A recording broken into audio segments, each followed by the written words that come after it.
Bonjour, bienvenue dans le chapitre 4 des aventures fantastiques et extraordinaires d'Axelaire. Aventure ou mes aventures. Alors, le chapitre 4 s'intitule Atterrissage, The Start of the Lose.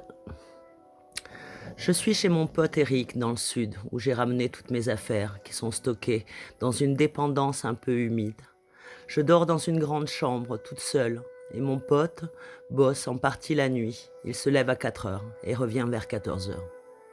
Moi, ça va pas mieux. Je ne prends quasiment plus de cachets, excepté un somnifère qui ne me fait presque plus d'effet. Vous dire ce que je ressens, c'est l'horreur. J'ai des courants électriques qui traversent mon crâne. Je suis réveillé le matin par des pensées morbides, qui donc me réveillent d'une nuit où je ne peux pas me reposer. Le disque est rayé et mon cerveau ne s'arrête jamais. Mais il fait des nœuds, et les nœuds, il les fait la nuit, dans mon sommeil. Tout ça, c'est pas le pire. Le pire, c'est les angoisses qui déchirent le ventre. Oui, mon ventre se déchire et n'est qu'une plaie béante qui me touche au plus profond de mon être. N'en peux plus. Et en plus, au téléphone, Alexis me mène en bateau concernant notre voyage en Asie. Eric est gentil, c'est un très bon ami, si ce n'est mon meilleur ami. Nous étions sortis ensemble lorsque j'étais adolescente, mais pas longtemps, puisque le plus important était que nous étions amis. Alors, c'est à cette période que j'ai sérieusement songé à rentrer dans la police. Enfin, sérieusement dans la mesure de mon cerveau et de mes entrailles tourmentées. Parce que j'avais vécu.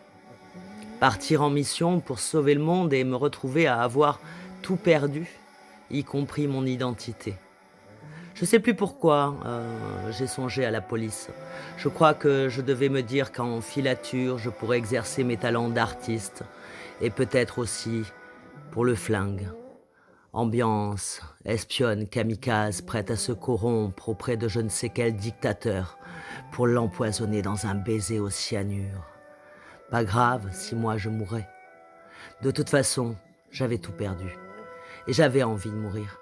Le point culminant en matière de mort est survenu à Pâques, où j'avais presque programmé de me trancher les veines en ayant pris soin de recouvrir le lit d'une bâche plastique, histoire de pas tout crader chez mon pote.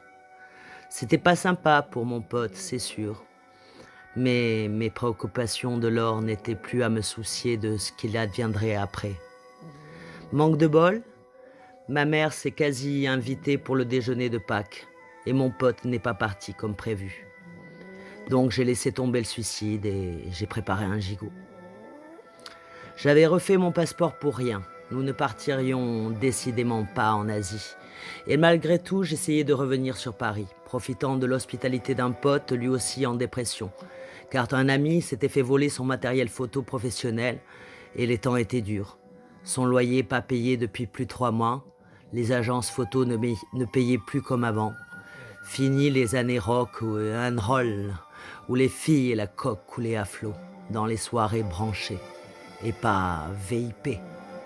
Je dormais dans le canapé-lit du salon qui était vide, et dont les stores ne marchaient pas.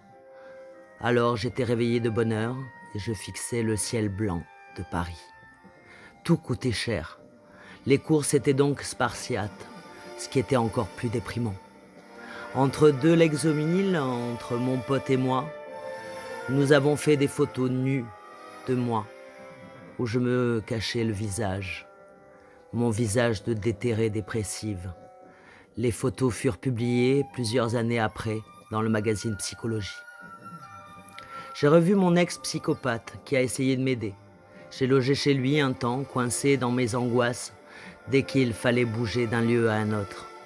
Enfin, j'ai la possibilité de travailler comme assistante réalisateur pour un documentaire sur Georges Brassens, auprès d'un ami qui, malgré mon état, est toujours décidé à me mettre dans son lit, alors qu'il a l'âge d'être mon père. Fin du chapitre 4. À bientôt pour la suite.